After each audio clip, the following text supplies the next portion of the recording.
ሰላም ጤና ይስጥልን ውድ ሪፖርተር ተከታታዮች የሰዓቱን ዜናዎች ቀጥዬ አሰማችኋለሁ። ነገም በዛሬ ጥረት ለማድመቅ ዛሬ በተስፋ ሲጥሩ ለሥራው እድገት የተሻለ ሐሳብ ኖሮት ህልሙን ለማድረግ የገንዘብ ጥረት ገድቦታል።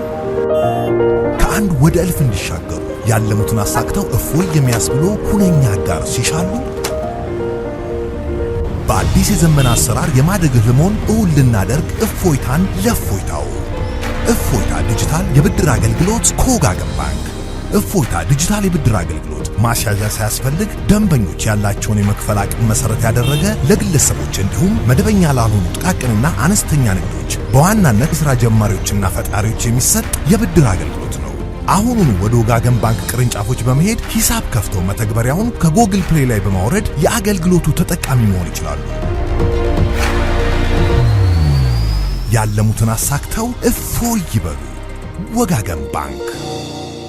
የሚኒስትሮች ምክር ቤትና የሰላም ሚኒስቴርን ጨምሮ በተፈናቃዮች መብት አጠባበቅ ክስ የተመሰረተባቸው 3 የክልል መንግስታት ጉዳይ ለነገ የፍርድ ቤት ቀጠሮ ተሰጥቷል። ከሳሹ መንግስታዊ ያልሆነ ድርጅት ከነገ ውሳኔ በኋላ የፍርድ ቤት መጥሪያ ለተከሳሾች ለማድረስ ዝግጁ ነኝ ብሏል። ቅድሚያ ለሰብአዊ መብቶች ኢትዮጵያ የተባለው መንግስታዊ ያልሆነ ድርጅት ዓለም አቀፋዊና ህገ መንግስታዊ ግዴታቸውን ባለመወጣታቸው ተፈናቃዮችን ለሰብአዊ መብት ጥሰቶች አጋልጠዋል ያላቸው የኢፌድሪ የሚኒስትሮች ምክር ቤት፣ የሰላም ሚኒስቴር እንዲሁም የኦሮሚያ፣ አማራና ትግራይ ክልል መንግስታት ላይ ባቀረበው ክስ መሰረት ፍርድ ቤቱ ነገ ታህሳስ 18 ቀን 2018 ዓ.ም የሰጠው ቀጠሮ እየተጠበቀ ነው።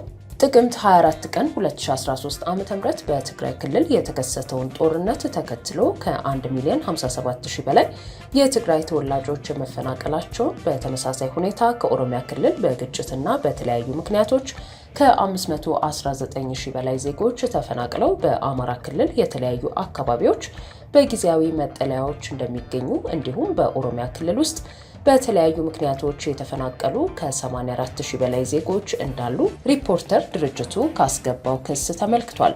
በሶስቱም ክልሎች የሚገኙት ተፈናቃዮች በተጨናነቁ መጠለያዎች፣ ትምህርት ቤቶችና ክፍት ቦታዎች ጭምር እንደተጠለሉ ውሃ፣ መጸዳጃ፣ ምግብና የጤና አገልግሎት በቂ በሆነ መልኩ እያገኙ እንዳልሆነ በመግለጽ ሁኔታው እጅግ አስከፊ ነው ሲል ቅድሚያ ለሰብአዊ መብቶች ኢትዮጵያ ገልጿል። የሰብአዊ መብት ተሟጋች ድርጅቱ የክስ ማመልከቻውን ለፌዴራል ከፍተኛ ፍርድ ቤት መሰረታዊ የሰብአዊ መብቶች ጥበቃ ችሎት ጥቅምት 25 ቀን 2018 ዓ.ም ያስገባ ሲሆን ክሱ ወደ ፍርድ ቤት ለመጀመሪያ ጊዜ የገባው ህዳር 5 ቀን 2018 ዓ.ም መሆኑን የድርጅቱ ቅድሚያ ለሰብአዊ መብቶች ኢትዮጵያ ዋና ስራ አስኪያጅ ተስፋለም በርሀ ለሪፖርተር ተናግረዋል።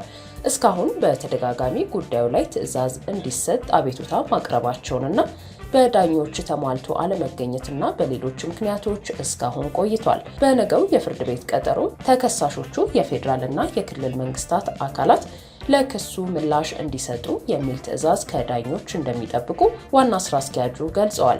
5ቱ ተከሳሾች የኢፌድሪ ህገ መንግስትን እንዲሁም የፕሪቶሪያ ስምምነትንና የሀገር ውስጥ ተፈናቃዮችን የሚመለከተውን የአፍሪካ ህብረት የካምፓላ ኮንቬንሽን ጥሰዋል ነው የተባለው። የቅድሚያ ለሰብአዊ መብቶች ኢትዮጵያ ዋና ስራ አስኪያጅ ተስፋለም በርሀ ክሱን በተመለከተና ከነገው ቀጠሮ ምን ይጠበቃል የሚለውን የተመለከተ ማብራሪያ ሰጥተውናል። ይሄ ክስ ያስገባ ነው ኦልሞስት ከአንድ ወር በፊት ይሆናል። ህዳር 5 ነው የገባው ፍርድ ቤት እና ዋና አንኳር ይዘቱ ምንድነው? ተፈናቃዮች፣ የሀገር ውስጥ ተፈናቃዮች በትግራይ ክልል ያሉትን፣ አማራ ክልል ያሉትን፣ ደብረ ብርሃን አካባቢ ከኦሮሚያ ክልል የተፈናቀሉ እንዲሁም በኦሮሚያ ክልል ውስጥ የተፈናቀሉም አሉ በተለያየ ምክንያት። እነዚህ ተፈናቃዮች ወደ ቀያቸው ይመለሱ ነው። ይሄ ንጹህ የሰብአዊ መብት በተመለከተ ነው። ለዚህ ምክንያት የሚሆኑት ደግሞ መንግስትን የሚያስገድዱ ህጎች፣ የመጀመሪያው የካምፓላ ስምምነት የሚባል አለ። የአፍሪካ ህብረት ካምፓላ ስምምነት የኢትዮጵያ መንግስት በ2012 ዓመተ ምህረት ፈርሞበታል። እንዲሁም በአዋጅ ቁጥር 1187 2012 አጽድቆታል። ግዴታ ገብተዋል ማለት ነው። እንደዚህ የሀገር ውስጥ ተፈናቃዮች ወደ ቀያቸው ዋስትናቸው በተጠበቀ መልኩ መልሳለሁ ብሎ ግዴታ ገብተዋል። እንዲሁም ህገ መንግስቱም አለ ከዚህም በተጨማሪ የፕሪቶሪያ ስምምነትም አለ። ስለዚህ በእነዚህ ህጎች በተለይ ደግሞ የካምፓላ ስምምነት አዋጁና ህገ መንግስቱ አስገዳጅ ስለሆኑ እነዚህ ሀገር ውስጥ ተፈናቃዮች ከፍተኛ በሆነ ችግር ውስጥ ስላሉ ወደ ቀያቸው መልሱ ብለን ይህን ጉዳይ ለሚመለከታቸው የመጀመሪያው የሚኒስትሮች ምክር ቤት ነው። ሁለተኛው በአዋጅ ኃላፊነት የተሰጠው የሰላም ሚኒስትር ነው። እንዲሁም የአማራ ክልል፣ የኦሮሚያ ክልልና የትግራይ ክልሎች እነዚህም ግዴታ ያለባቸው ያው ተፈናቃዮችን ለመመለስ ሚና ያላቸው አካላት ስለሆኑ በዚህ ምክንያት ነው ክስ ያቀረብነው። እኛ ክስ አስገባን። ምንድነው ፍርድ ቤቱ ትዕዛዝ መስጠት አልቻለም። ከዛሬ ያው ነገ እስከተቀጠረበት ድረስ አልቻለም። ያው መጀመሪያ እናየዋለን ትዕዛዝ መስጠት አለብን ወይ የለብንም የሚል 3 ዳኞች ሆነን ትዕዛዝ መስጠት ስላለብን እያሉ በቀጠሮ ነው ያለው። የምን ትዕዛዝ?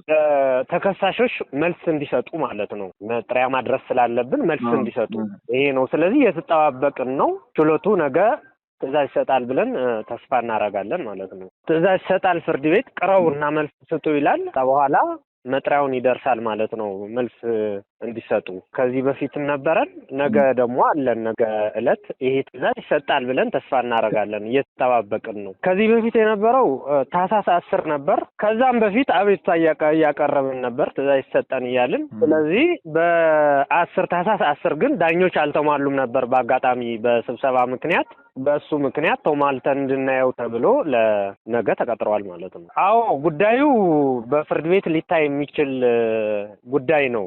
ምክንያቱ የሰብአዊ መብት ጉዳይ ነው። ይሄ ደግሞ በአዋጅ ቁጥር 1234ም የፍርድ ቤቱን ማቋቋሚያ በግልጽ የተቀመጠ ነው። እንደዚህ አይነት ክስ ማቅረብ እንደምንችል ማለት ነው። ስለዚህ ተስፋ እናደርጋለን። የመጨረሻ ውሳኔ የምሰጠው ግን ያው ፍርድ ቤት ነው ማለት ነው። በምን መንገድ እንደሚያየው ያው እናያለን። የፍርድ ቤት ስልጣን ነው የሚሆነው። መጥሪያ ከተሰጠን ግን ለሁሉም ለማድረስ ያው ዝግጁ ነን። እኛ ፍትህ እስኪገኝ ድረስ መፍትሄ እስኪያገኝ ድረስ እነዚህ በከፍተኛ ችግር ያሉትን ሰብአዊ መብታቸውን እየተጣሰ ያሉትን አካላት በጣም ብዙ ህዝብ ነው።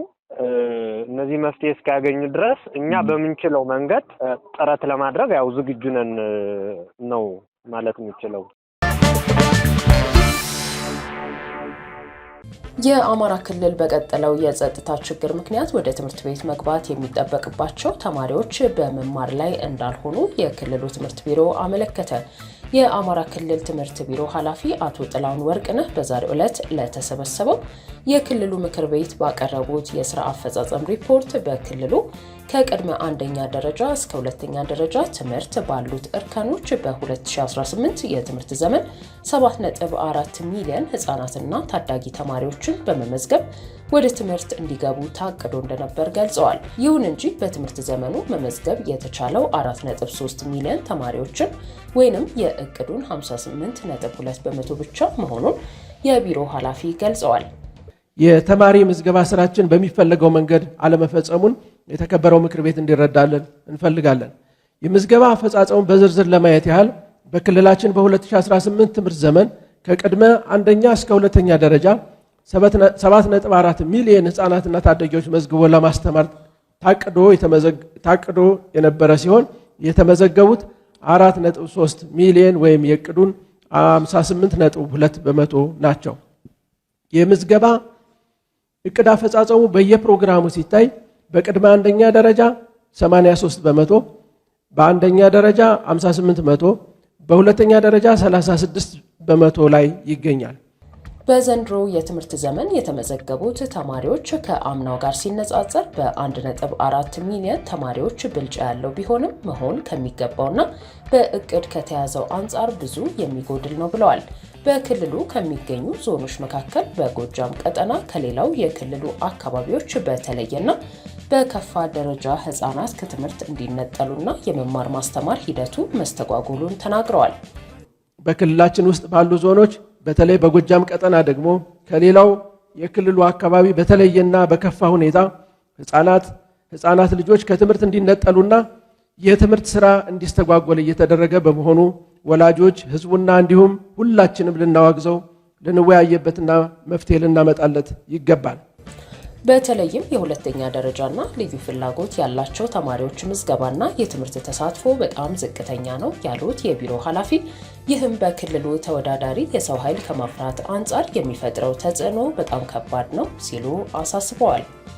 የሁለተኛ ደረጃ ተማሪዎችና ልዩ ፍላጎት ያላቸው ተማሪዎች ተሳትፎ በጣም ዝቅተኛ ነው። ይህም በቀጣይ በክልሉ ተወዳዳሪ የሰው ኃይል ከማፍራት አንጻር የሚፈጥረው ተጽዕኖ በጣም ከፍተኛ በመሆኑ በሁላችንም ዘንድ ልዩ ትኩረትና ትብብር የሚጠይቅ ጉዳይ ነው።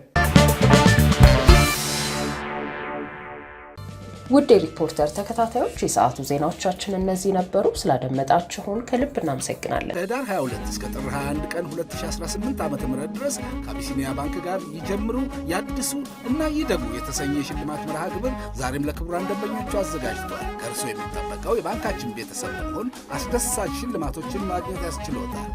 አቢሲኒያ የሁሉም ምርጫ። ማልዶ ተስፋውን ሰንቆ ማየት የቻለ በሐቁ ጥሮ ያደረ ከሁሉ በላይ ከበረ። ከከፍታው ታየ ከገዘፈ ኑሮ አሃዱ ብሎ ሁሉን እያመነ አሃዱ ለኔ ወጠነ የድካሙን ዋጋ አሃዱ በክብር ዘገነ እኛ ሳይደረድር አሃዱ ከትንሽ ጀምሮ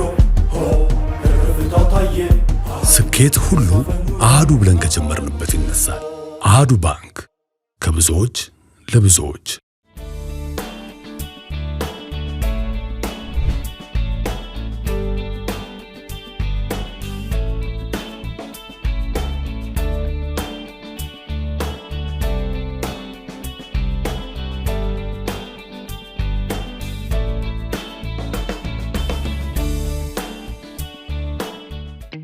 አሁን ባለንበት የሪል ስቴት ገበያ ውስጥ ትክክለኛ አቅጣጫ መምረጡን በምን ያውቃሉ? የእያንዳንዱ ሰው ፍላጎትና ህልም ይለያያል። አንዳንድ ሰው ጥሩ መኖሪያን ይፈልጋል፣ ሌላው ደግሞ ጥሩ ዋጋን ይፈልጋል። አንዳንዶች ደግሞ ለንግድ ምቹ የሆነ አካባቢ ይፈልጋሉ። ይህን ሁላ በአንድ ላይ የያዘ አቅጣጫ አልጠቅም። ኮምፓስ ፕሮፐርቲስ በኢትዮጵያ የግንባታ ዘርፍ የረጅም ዓመት ልምድ ስላለው የህልም ቤቱን እውን ለማድረግ ቀላል ያደርጋል። ኮምፓስ ፕሮፐርቲስ ጋር ሲመጡ ግልጽ በሆነ መረጃ እና በአስተማማኝ አቅርቦት ወደ ህልሙ እንመራውታለን። እያንዳንዱ ፍላጎቶን በሚያሟሉ ምቹ በሆኑ በመዲናችን አካባቢዎች በቦሌ አትላስ፣ በካሳንችስ፣ በሳሪስ፣ በቄራ እና በመስቀል ፍላወር አማራጮችን አቅርበንልዎታል። ለበለጠ መረጃ ይደውሉልን።